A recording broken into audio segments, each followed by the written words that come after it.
Hi everyone, Kelly with Aging Well Fitness. Welcome back to my kitchen. Today I want to show you how to make these wonderful high protein seitan rolls. And as I am getting older, I realize the importance of getting more protein into my diet. And sometimes that can be a challenge simply because of staying within a certain calorie range, but getting enough protein as well.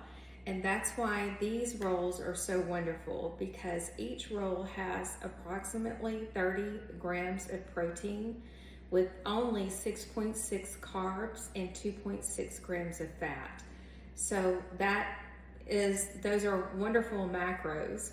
And what I usually do with them is I split them in half and toast them, and then I make a sandwich for lunch. So I'll put on my tofu mayo and then add either some slabs of tofu that I have prepared in the air fryer, or maybe some tempeh, and that increases or bumps up the protein count significantly.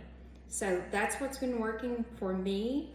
I think these taste great, and they're a great alternative to get more protein into your diet.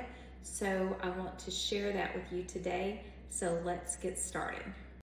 Okay, so the first thing we need to do is I have the oven set preheating to 375, and I have my cookie sheet prepared with the parchment paper that we're going to bake the rolls or buns on. And then the first step is to mix all of the wet ingredients together, and then we'll set that aside. So to begin with, we need 12.3 ounces of extra firm silken tofu, and you really need the shelf stable tofu for this to turn out well.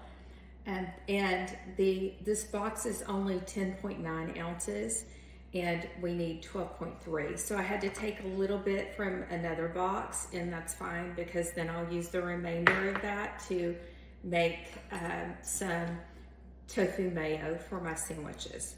So I'll put this into the mixer.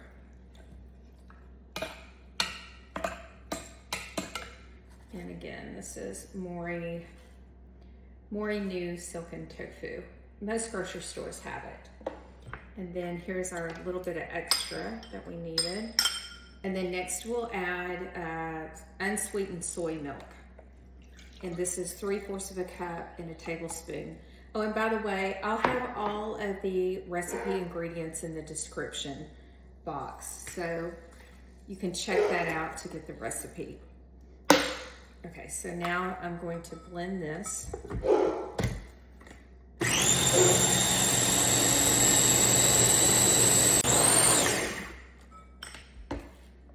Okay, and you need to blend until everything is well incorporated. So this is creamy and blended nicely, so we'll set this to the side.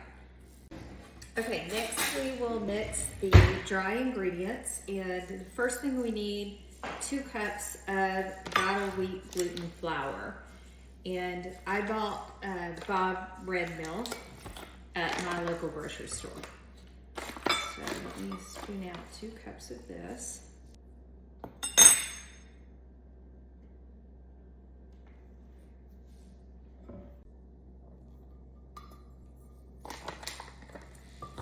Okay, then the next ingredient is 1/4 of a cup of nutritional yeast plus 1 tablespoon. And again, you can buy this at most grocery stores. I picked this up at Trader Joe's. So let's put that in. And then really the next part is up to you. It will definitely need salt. So it calls for a half of a tablespoon to a half of a teaspoon to 1 teaspoon. I'm going to put a half of a teaspoon. But you can add whatever spices or flavors that you like. I simply add a teaspoon and a half of garlic powder because I want it to be somewhat neutral, because I mainly use these buns and bread to make sandwiches for lunch. Okay, so that's all of the dry ingredients. So I'll mix this up. Okay, and now we want to incorporate our wet ingredients.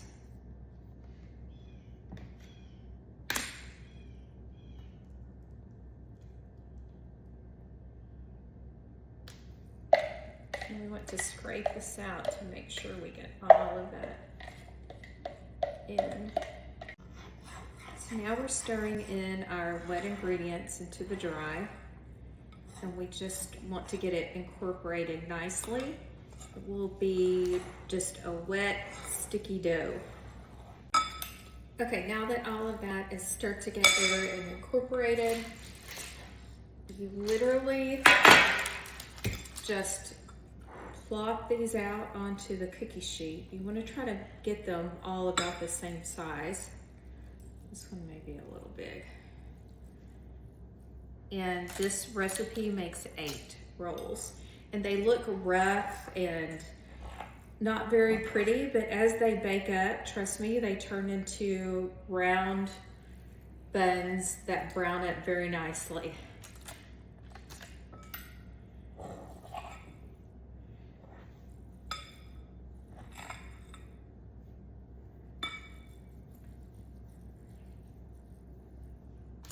You don't even have to work it with your hands. You can just plop it out on the sheet like this and it will turn out nicely. Okay, so now that I have 8 pretty much evenly divided buns, and like I said, they look a little rough, but I'll show you when they are about halfway through the cooking process how beautifully rounded they turn out, and they'll turn out a golden brown. So don't worry about them not being perfect on the cookie sheet, because they will turn out right. So I'll pop these in the oven now at 375, and I'm going to cook them for approximately 45 minutes. These are about halfway through the cooking process. I thought I would just show you what they look like. Okay, so this is the finished product. They did rise a bit and kind of connected, but that's okay. They can be cut apart. And like I said, each of these have approximately 30 grams of protein each, which is a significant amount. If you try them, and let me know what you think about them in the comments.